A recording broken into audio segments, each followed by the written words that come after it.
Hello बच्चों, good evening. Last video में मैंने आपको एक क्वेश्चन छोड़ा था कि KMnO4 का जो कलर है वो किस वजह से होता है, DD ट्रांजिशन या फिर सम अदर रीज़न। अब ये क्वेश्चन क्यों आया? क्योंकि हम तो ये पढ़ के आए हैं कि जितने भी कॉम्प्लेक्सेस होते हैं, जितने कोऑर्डिनेशन कंपाउंड्स होते हैं, they all show colour because of DD transition. तो why not in KMnO4 and K2Cr2O7, है ना? तो उसमें भी तो DD ट्रांजिशन होना चाहिए, लेकिन बच्चों ऐसा होता नहीं है। आपको पता है जो आपका KMnO4 है उसमें मैंगनीज की ऑक्सीडेशन स्टेट क्या है? यस, इट इज +7, है ना? +7 ऑक्सीडेशन स्टेट का मतलब क्या हुआ? क्योंकि मैंगनीज का एटॉमिक नंबर 25 होता है, राइट? और इसकी इलेक्ट्रॉनिक कन्फिग्रेशन होती है 3d5 4s2। और जब Mn+7 ऑक्सीडेशन स्टेट शो करेगा मतलब इसके ये दोनों इलेक्ट्रॉन आयोनाइज होंगे, निकल जाएंगे, और ये 5 भी निकल जाएंगे। मतलब इसके पास अभी कुछ भी नहीं बचेगा 3D में। It is empty d orbital, something like this. तो अब अगर d में कोई इलेक्ट्रॉन बचा ही नहीं है तो फोटोन एब्जॉर्ब करके इलेक्ट्रॉन कैसे जाएंगे? क्योंकि हम लोगों ने लास्ट वीडियो में समझा था d के 5 ऑर्बिटल्स होते हैं जिसमें इलेक्ट्रॉन्स जो हैं वो अपनी जगह बनाते हैं, और जैसे एनर्जी एब्जॉर्ब होती है, if I take up example of octahedral complexes, then T2G नीचे और Eg ऊपर, राइट? और हमारा ये जो d का एक इलेक्ट्रॉन है वो फिर एनर्जी एब्जॉर्ब करके नेक्स्ट EgD ऑर्बिटल में चला जाएगा। लेकिन मैंगनीज +7 ऑक्सीडेशन स्टेट में तो अभी कुछ बचा ही नहीं, कोई इलेक्ट्रॉन ही नहीं है, तो अब किस चीज की ट्रांजिशन होगी?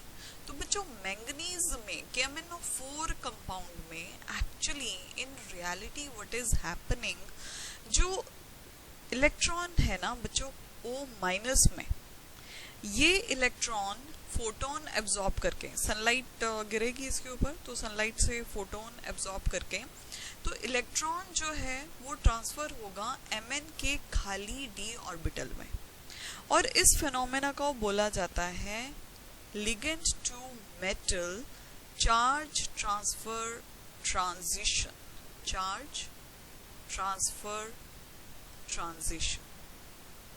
सो यहाँ एक तरह से एनायन से इलेक्ट्रॉन कैटायन में शिफ्ट हो रहा है, या हम ये बोल सकते हैं कि हमारा नेगेटिव जो इलेक्ट्रोनेगेटिव जो एलिमेंट है वो मैंगनीज के खाली d ऑर्बिटल में इलेक्ट्रॉन को ट्रांसफर कर रहा है। और जब सनलाइट गिरेगी ये इलेक्ट्रॉन एनर्जी एब्जॉर्ब करके जंप करेगा d ऑर्बिटल में, तो उस टाइम पे वो पर्टिकुलर वेवलेंथ एब्जॉर्ब हो जाएगी and rest of the light reaches to our eyes and we could see the colour.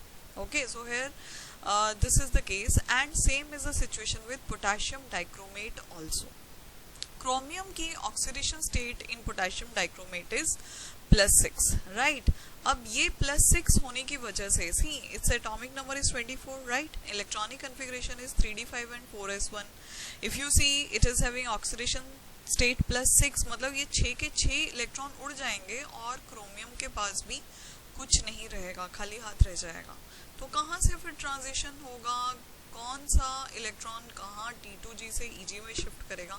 So now here again the thing happens, oxygen से ये जो नेगेटिव एक्स्ट्रा इलेक्ट्रॉन है वो पर्टिकुलर इलेक्ट्रॉन सनलाइट गिरने पे photon absorb करेगा, particular wavelength absorb करेगा, और ये इलेक्ट्रॉन जंप करेगा क्रोमियम के एम्प्टी पड़े हुए d ऑर्बिटल्स में।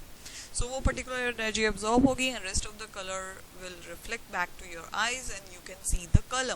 So इसी की वजह से KMnO4 का कलर deep जिसे बोलते हैं वायलेट रेंज में आ जाता है, एकदम डीप वायलेट रेंज, और ये हमें रेड ऑरेंज शेड में दिखाई देता है। So this is the reason, red orange shade में हमें ये कलर दिखाई देता है।